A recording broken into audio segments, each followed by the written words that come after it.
bon dia.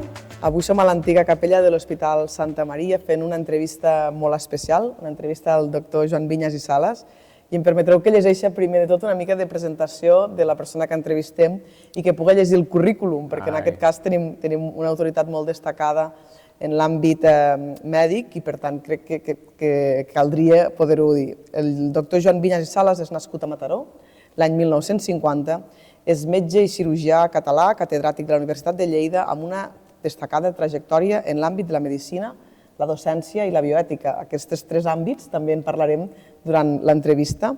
Pel que fa a la seva formació i la carrera acadèmica, és doctor en Medicina i Cirurgia per la Universitat de Barcelona, ha estat professor de Patologia Quirúrgica i catedràtic de l'àrea de Cirurgia de la Universitat de Lleida des de l'any 1999. També va ser degà de la Facultat de Medicina i rector de la Universitat de Lleida.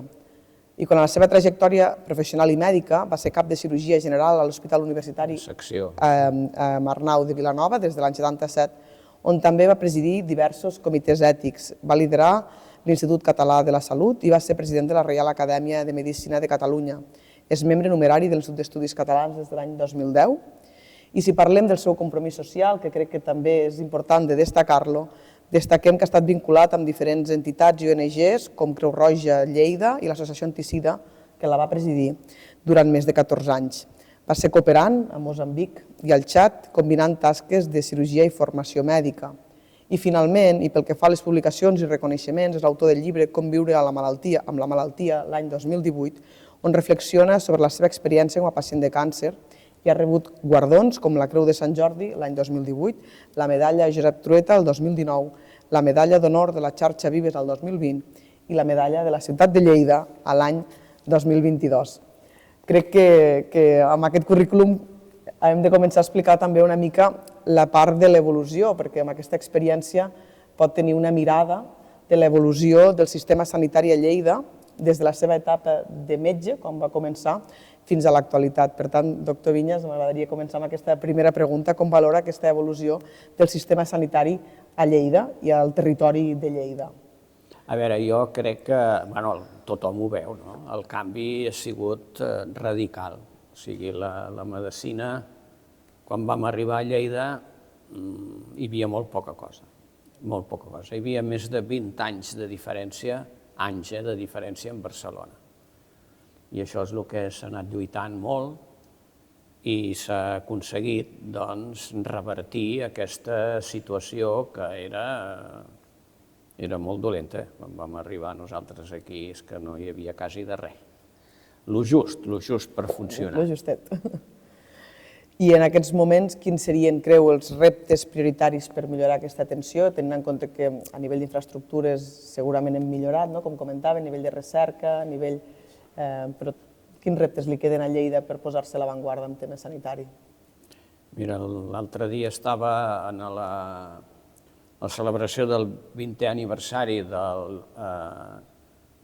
l'IRB Lleida, Institut de Recerca Biomèdica de Lleida, que també va parlar el rector actual i van parlar els directors i tal, i sempre es queixen, i ens hem queixat sempre de que a nivell, vull dir que hi ha una mica de centralisme, és el que deien, que hi havia una mica de centralisme.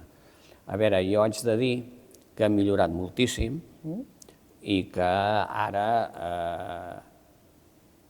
amb la majoria de coses, estem igual que Barcelona. Amb algunes inclús millor, però que ha de millorar, evidentment, l'accessibilitat al sistema sanitari públic.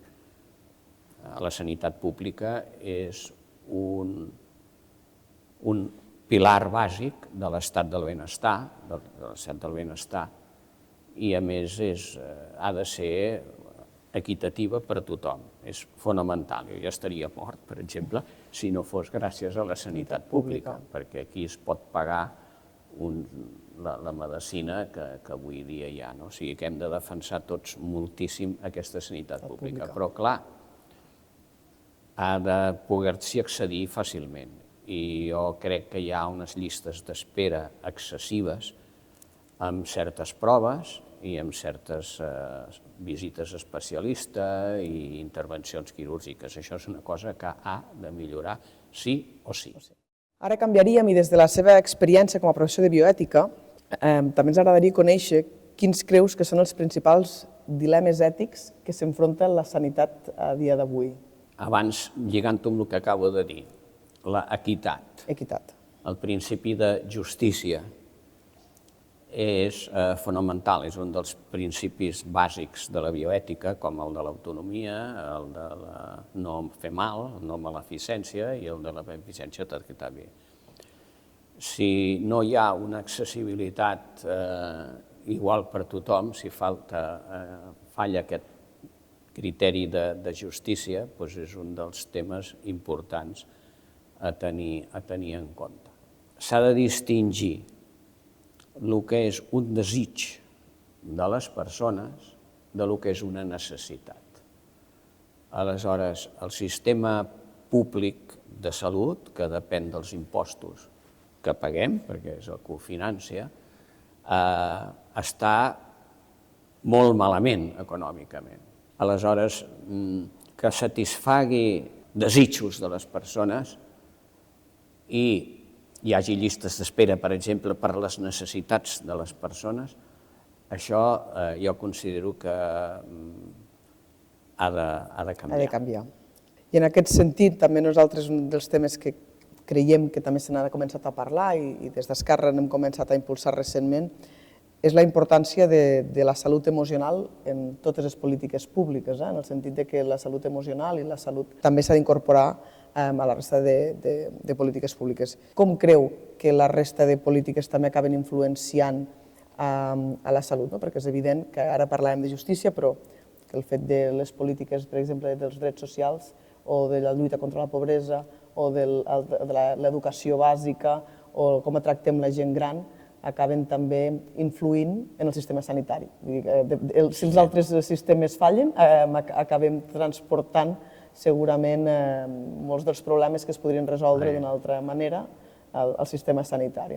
És totalment cert el que dius, o sigui, la salut és un concepte que abarca moltes coses, no només l'absència de malaltia. L'aspecte social és importantíssim. A veure, és una de les coses que ja, quan vaig començar de metge a Barcelona, de metge de capçalera, anava a visitar malalts a domicili a barraques. Clar, si el nen té angines, però no tenen finestra, no tenen vidres a la finestra en ple hivern, de què serveix que jo li doni un antibiòtic? Potser és important.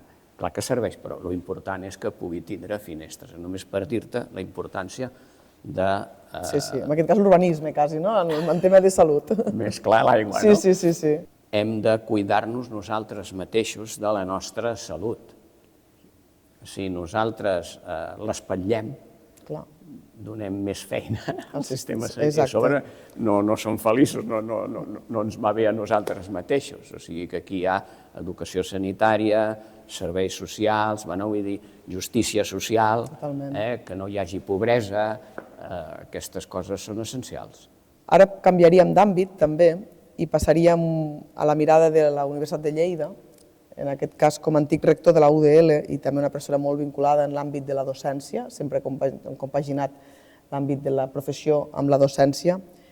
Quines estratègies creu que són necessàries per enfortir la col·laboració de la Universitat de Lleida amb el sistema sanitari de Lleida i com aquest binomi pot repercutir també a millorar tant la universitat, el prestigi universitari, com evidentment el prestigi professional? El fet de tenir facultat de medicina crec que va ser molt important per la millora de l'assistència sanitària a Lleida. O sigui, el fet també de tenir residents, formació de residents, ha sigut també cabdal. Aleshores, jo crec que la universitat ha d'estar molt unida amb la sanitat. De fet, abans hem parlat de l'IRB Lleida, del qual un dels 4 parts de la fundació, del Consell d'Administració, és una és la universitat i l'altra és la sanitat, també, en aquest aspecte. Aleshores, què passa? Que, a veure, com un problema, Un problema és que a l'hora de contractar metges, per exemple, es té poc en compte a la universitat. Aleshores, què passa? Doncs que poden venir aquí jefes o tal de metges, però que no tenen currículum universitari. I això crea un problema a l'hora de dir que ha d'anar unit les dues. O sigui que si hi ha algun problema aquí, un és aquest. Tenir més en compte a la part de la universitat a l'hora que l'ICS contracti gent. Per poder fer aquesta sinergia del que dèiem. Perquè per anar units, ha d'anar unit. Jo a mi sempre m'ha agradat la recerca, perquè si no, no hagués sigut catedràtic. Si tu vols complir com a professor universitari has de fer recerca, això és evident. Per tant, i un cirurgià, per exemple, o un internista, és lògic que visiti malalts, si no expliques teoria, però has d'explicar una cosa. Per tant, ha d'estar molt lligada una cosa amb l'altra. Totalment. I parlant de la universitat i parlant de la formació, també ens agradaria saber una mica quina és la seva opinió sobre la formació continuada dels professionals de la salut en aquesta constant evolució científica i tecnològica, que a vegades se'n va tan ràpid que fins i tot aquestes noves tecnologies o la intel·ligència artificial i aquestes qüestions, una mica com s'embrinca això amb aquesta formació continuada dels professionals. Te diria que la formació continuada és un deure ètic dels professionals, de la medicina, de l'infermeria. És un deure ètic, hem d'estar al dia. Això està en el nostre codi deontològic i tal. Ara bé, si tu treballes al sistema públic, normalment les empreses formen els seus treballadors. Amb sanitat, no. Això és un defecte important, escassament. Aleshores, què fan, per exemple, els metges? És o pagar-nos nosaltres la formació continuada, que això és una cosa que jo he fet amb el 90% de casos, o buscar algun laboratori o alguna cosa que et financi el curs per poder anar al congrés o el que sigui. Això no és bo, no és bo per la sanitat pública. Correcte. Hauria de ser el mateix hospital, per exemple, o la primària, la que digui cada any tens que fer, a més, quasi una obligació, vull dir, i pagada, evidentment, no? Sí, com en qualsevol altre àmbit. No tindreu que pagar-ho tu de la teva butxaca, o demanar permís sense sou o el que vulguis per anar-te'n. Això no hauria de ser així. Algunes vegades sí que poden donar algun dia, alguns altres, quan el gerent veu que és molt important un tema determinat, sí que, però la formació d'especialista en neurologia, per posar-te al dia, en medicina, en cirurgia... I el que xoca és que és una carrera, la més llarga de totes, amb un àmbit formatiu que dura gairebé 10 anys de la vida quan has d'accedir. És curiós, no?, com s'inverteix molt en l'accés, però una carrera professional normalment pot durar ben bé 30 i 35 anys. I pots canviar completament al revés, amb 30 o 35 anys aquells inicis dels que havies estudiat, com en totes les carreres, evidentment, però en l'àmbit de la medicina... En medicina ha canviat radicalment, radicalment. Per exemple, va aparèixer la cirurgia laparoscòpica, la minicirurgia dental. Clar, això ve de zero. Si no t'hi formes amb això, no la pots aplicar. Sí, totalment. I ara, últimament, a veure, la robòtica també és un altre tema que requereix una formació. Aquesta igual ja han pagat més per fer-la. Això és un tema que va incluït a la compra o tal de l'aparell, va incluïda la formació. En aquest aspecte, sí. Com percep el futur de la sanitat pública a Catalunya en el context actual de canvis demogràfics, sobretot, i de canvis tecnològics, i quines mesures proposaria? Un dels reptes que dèiem és reduir les llistes d'espera, que serien potser segurament el principal. Com ho podem fer més enllà d'invertir-hi més recursos perquè pugui realment arribar a tothom des d'aquesta equitat? A veure, un dels problemes que és l'evolució, que és bona en el sentit de que les persones cada vegada vivim més, més anys. Bueno, això és gràcies a la medicina, precisament, Sí, sí, i a la bona... Bueno, però ja a la medicina i a tot, Bueno, també, sí. A la salut pública... A la salut pública. Bueno, sí, ja ens entenem, no? Vull dir, aleshores, què passa? De que com més anys tenim, també més malalties tenim possibilitat d'agafar. Correcte. I les agafem, no? Per tant, l'envelliment de la població crea necessitats assistencials importants i això augmenta el cost de la sanitat pública. Per tant, aquí hi ha un repte molt important, no? Que em dius com veus el futur. O, com dius tu, o es fa un replantejament global i s'inverteix més en salut arreglant-ho d'alguna manera, o aquí podem arribar a un moment crític en el qual es digui, ostres, per què? Perquè el percentatge d'increment de la despesa sanitària és més alt, bastant més alt que el de la riquesa del país. Cada vegada es crea més diferència. Això arribarà un dia. A mi, bueno, és un tema que crec que s'ha d'agafar el toro per les banyes i algú l'ha d'agafar i ha de dir posem-hi seny, això és una cosa molt important.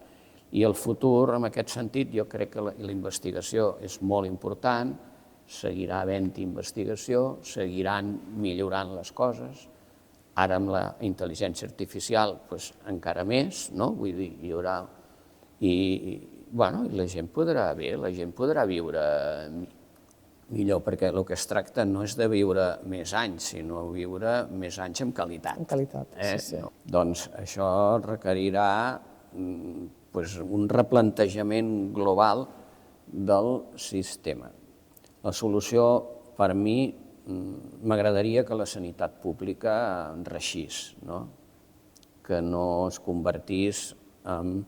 Ara estem a l'hospital provincial, l'hospital provincial era de beneficència, abans d'entrar dintre del sistema. Hi ha molt multinacional, molta multinacional, molt caler dedicat a la sanitat, i això vol dir que hi veuen negoci. I el negoci aquest, que pot ser molt legítim i tal, però no ha de ser l'accés de les persones a la sanitat pública. La sanitat pública sempre ha sigut millor, dic jo, perquè tenim més mitjans, vull dir, però hem de vigilar el futur d'això. Jo crec que ho hem de vigilar, aquest tema. Doncs moltíssimes gràcies. Com dèiem, som a l'antiga capella de l'Hospital de Santa Maria, doctor Viñas, i suposo que també li porta algun record, i acabaríem l'entrevista una mica amb aquests records d'aquest entorn hospitalari i amb aquests bons desitjos que també ens desitgem tots i totes en aquesta època que comencem també prenadalenca i que entomarem després del mes de gener. Per tant, una mica acabaríem també posant-nos en el context de l'espai que hem escollit avui, que suposo que també és un espai que li porta els seus records de la seva arribada a Lleida al seu moment, i amb això acabaria l'entrevista. Moltíssimes gràcies. Gràcies a vosaltres per la confiança.